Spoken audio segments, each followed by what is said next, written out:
Hello everybody and welcome back to Dr. Ghost Games.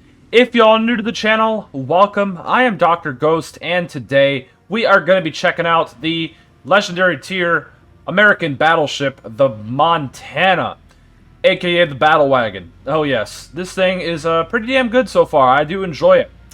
But yeah, so I think she's a pretty good looking ship, but with all that being said, we need to take a look at the upgrades and loadout, take a look at the ship, and then take a look at the commander, and then I'll bring you guys over to the match, which, yeah, it's my very first match in the Montana, which is actually a pretty good one, so I hope you all do enjoy that one. But with all that being said, let's take a look at the upgrades and loadout. We have main battery mod 2 on, we have propulsion mod as well, we have concealment systems. And for the fourth modification slot, if I was to put on something here, I would probably go with main battery mod 3 to get the reload down. However, you guys could easily put on artillery plotting room. However, I don't really notice the dispersion change that much, so I'll probably be going with the reload because now these days I seem to find that reload is a lot better than a little bit extra dispersion. So yeah, another option is going secondaries, but let's be real, it's an American battleship. The only thing you should be going secondaries on is the Massachusetts. And the AA is already phenomenal enough, you don't really need to change that. Now, for the loadout, this thing has high explosive, it's got AP, we have standard damage control parties, we've got 3 heals, and we have 6 spotters. Now for the flag here, we've got the Veterans Day flag. I wish Wargaming would add some more American flags, but hey, I guess we'll take what we can get, right? And for the camouflage we have on is a Type 4 camo, and yeah, basically my zebra camo, so there you freaking go. I'm kind of running low on camos here. I've been melting a lot of them down. For the survivability of our ship, we've got 90,200, pretty damn good. And the torpedo damage reduction is 37%. For the artillery, we have 12 16-inch 406mm Mark 7 guns. You've got 6 in the front, 6 in the back, 4 triple turrets. They're phenomenal. They're very good. They're American, so American piercing, baby. It will smack people, let's just say that. So the firing range on my build is 19.6 with a 27.7 second reload. If I was to put on main battery mod 3, that would probably go down to about 25, 24-ish seconds. For the 180-degree turn time of these big old 16-inch turrets, it's about 27.8 seconds, which is actually pretty decent for a battleship, I think. So not too bad at all, I'd say. For the high explosive shells, 36% fire chance, 5,700 maximum damage. AP shell maximum damage is 14,410 if you get a Citadel. The secondary armament, which I believe are dual-purpose, 127mm Mark 41 5-inch guns that reach out to 5 kilometers with a 4-second reload. The fire chance is about 9 seconds, which is pretty high for secondaries, with a maximum HE shell damage of 1,800. For the AA defense, it's phenomenal. You got a bunch of 20mm Oerlikons, which reach out to 2 kilometers. You've got some 40mm Bofors, which reach out to 3.5. And you've got those 127mm 5-inch dual-purpose guns, which also count as AA, which produce flat clouds that reach out to 5.2 kilometers with a 157 average damage per second. So the AA on Montana is phenomenal. Carriers, beware if you come after this ship. For the maneuverability, the speed is pretty good. However, the turning circle in the rudder shift is abysmal. It's horrible, and it's a big yikes. Let's just say that. The concealment, we've got 13.8 by sea, 11.6 by air, 2 guaranteed, of course, with a detectability while firing in smoke of 15.5. The armor is pretty good. We've got 32mm bow and stern here, so you can tank 16-inch guns or higher. Just be careful at range. 16-inch guns will probably plunge right down your deck into your Citadel. If we take a look at the Citadel here, the Citadel is pretty big. However, it is, I believe, for the most part, almost under the waterline. You got to be careful, though, at range, especially, because at this angle up here, you got to be careful. Shells from range will probably smack the ever-living crap out of you, so just be careful about that. And, of course, you got to worry about Yamatos and HE, because you have a lot of superstructure. I mean, just look at that. Absolutely just filled with a lot of damage there in that superstructure. So just beware. about HE spam and, of course, Yamatos and whatnot, all the stuff. So, yeah, the overview, we've got long reach, which is, I think that's pretty true. We got guns aplenty, hell yeah, 12 16-inch guns, and it is tough, above average HP rating.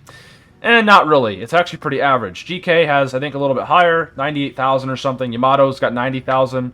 I guess it's tough, but yeah, whatever.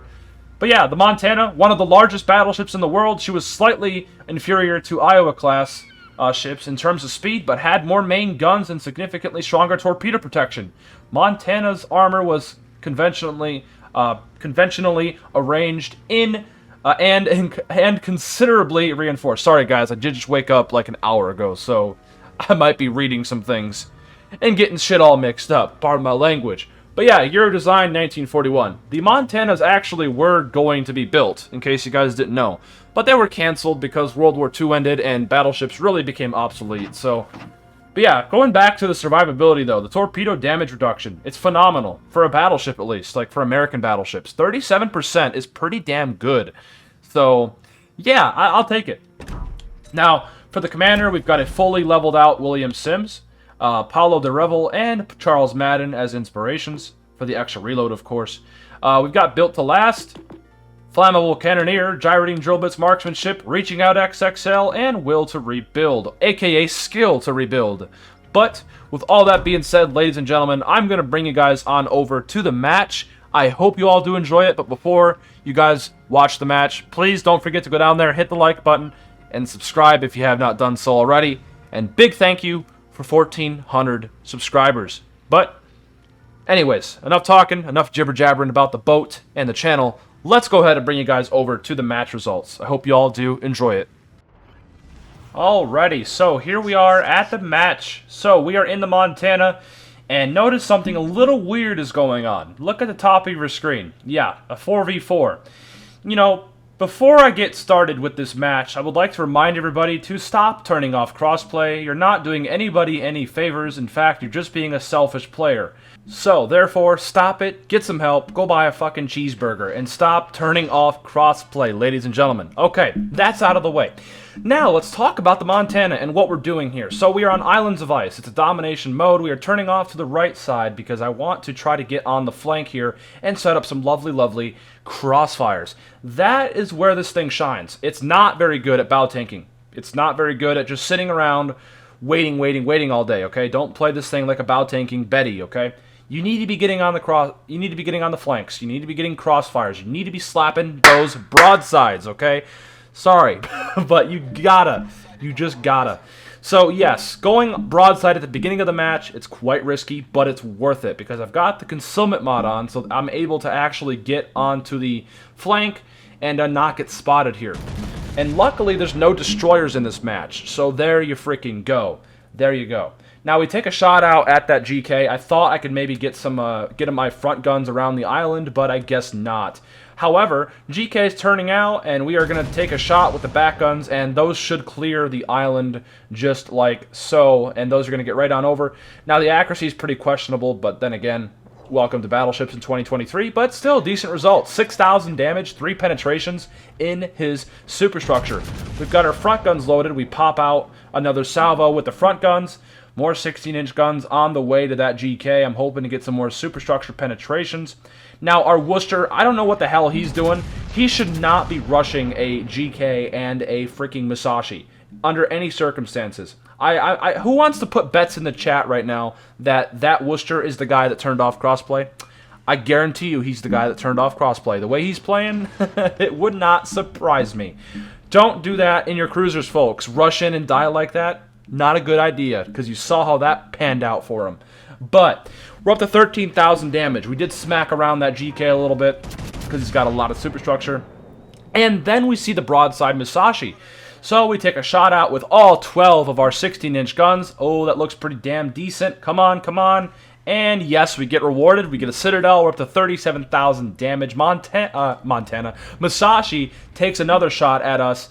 Well, he takes a returning salvo at us, and yeah, he smacked us pretty hard there. About 13,000 damage he just took off us. Because, you know, Japanese 18.1-inch guns do things like that. So, yeah.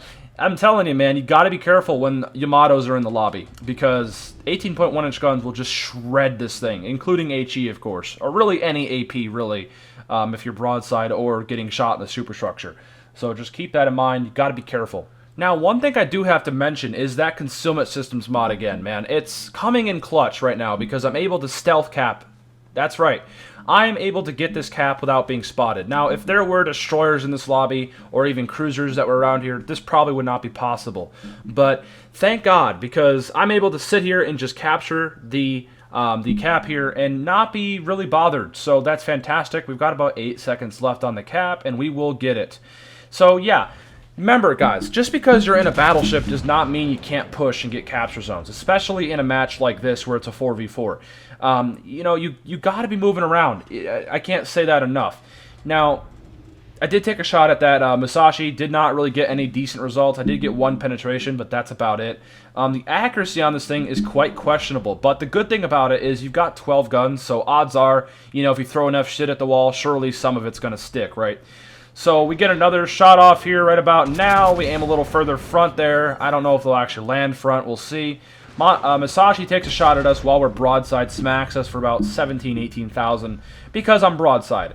And I should not be going broadside. But then again, I want to keep my distance. I don't want to be getting in a brawl with this Musashi. Musashi is much more dangerous at closer to medium ranges. If I can get further away from him, that'd be great. I'm really testing the RNG here. I'm praying to God that I don't just get absolutely citadelled and nuked out of this realm here.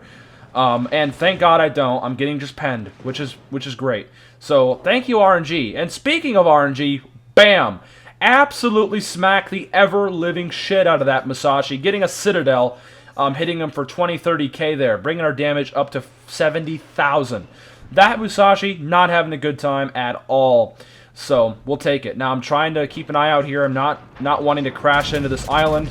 I take a shot at that Musashi. Once again, he shoots at us, and yeah, he smacks us very, very hard there. Hits us for about 20k. And we also return and hit him for, I don't know, 15,000, 10,000, something like that. We're both just trading salvos at this point. And yeah. Now, if you look at the top of the screen here, the enemy team is in the lead. They've got 2 caps. They took out, obviously, our dumb Worcester that decided to think it was a good idea to push a Musashi and a GK. And, yeah, Musashi gets another shot off on us, and he hits us for 7k again with his guns. But we take him down as well because we shot right before we came around the island there. And that's our first kill of the game. Now, I'm popping a heal. We already lost basically all of our HP, and that is mainly because I have been testing RNG a little bit here. and yeah, let's just say that could have went a lot worse. That could have went a lot worse, so we will freaking take it. But yeah, I mean, as you guys can see here, the guns on the Montana. Yeah, the Matana. That's what this thing's called, guys, the Matana. But no, the Montana. The guns on this thing are pretty damn good if you get broadsides.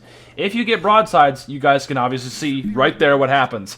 We just citadel the Des Moines, and yeah, he's lucky not to have been outright depth struck, but then again, our dispersion was quite questionable. Now, that looks pretty decent. It's pretty flat, but he is, like, slowing down and turning in, so unfortunately, those are all going to miss. But don't worry, we've got our front guns reloaded, because like I said, we've got a freaking fantastic reload. 27 seconds for a battleship at this tier is pretty decent. And unfortunately, I think he turns in or something there and dodges all of those 16-inch shells. But yeah, we're up to 97,000 damage. We're getting pretty close to our first 100k here in the Montana. First match so far, I'd say it's pretty damn decent. Getting those shots on broadside targets, I feel, is the way to go with this thing. And being the center of attention is definitely not the way to go with this thing. It has so much superstructure, it takes pens like it's nobody's business. And yeah, so Des Moines gets spotted again. I'm ready for him. I take a shot at him with my front guns here. And I don't know what the hell that dispersion is, but, you know, what can you freaking do about it? But, hey, we still get an over-penetration somehow while he's angled. Gotta love it. For 1,400 damage. And we get our back guns off, and once again, just pretty abysmal accuracy there and dispersion. I don't even know what's happening. I just completely missed him at 12 kilometers. You gotta love it, right? But, yeah, we're up to 99,000 damage. We got our front guns reloaded. He's turning a little out. We get a little bit better accuracy there, I think. And yeah, we actually do hit him very, very decently there for about 10,000. So And just like that, we're up to 109,000 damage. We're doing pretty damn decent up to this point. But remember, we're not being an idiot here and, you know, sailing broadside the whole entire game and making it easy for this Des Moines. And notice that we're not popping our damage control yet. I'm trying to finish him before I pop my damage control. So just keep that in mind there. I don't want to waste a DC if I don't need to. So we're just going to let that fire burn for a little longer. And once we get our back guns around, that's when we'll probably pop our DC, just like so. Because I know for sure I'm going to kill him right here. There's no way he's living at this range. With that accuracy, down he goes. There's a Pitterdell. Gotta love it. And just like that, that's our second kill of the game. We're up to 130,000 damage. And just like that, this game went from a loss to a victory because the Des Moines decided to throw his ship away. The Masashi decided to say, well, I don't like my life no more, and, well, we took him out pretty easily. And now the GK is deciding to rush our lovely battleships here. And luckily for us, we've got a pretty decent damn crossfire right now, so we're able to just utilize it right now. This crossfire is fucking juicy, let me tell you. And yeah, we're going to get some pretty damn decent results there. There's about 15,000 damage. And just like that, ladies and gentlemen, we are up to 150,000 damage. GK fires his back guns at us, and haha, he doesn't get really any results. And he rams our battleship, but there you go. That's a victory. That's our first match in the Montana. So far, I'm liking it. It's a pretty damn decent little battleship here, but I hope you all did enjoy it. If you guys did, make sure to hit the like button, subscribe, tell me what you guys thought of it in the comments below. But I'll catch you guys on the next one. As always, peace out, stay healthy.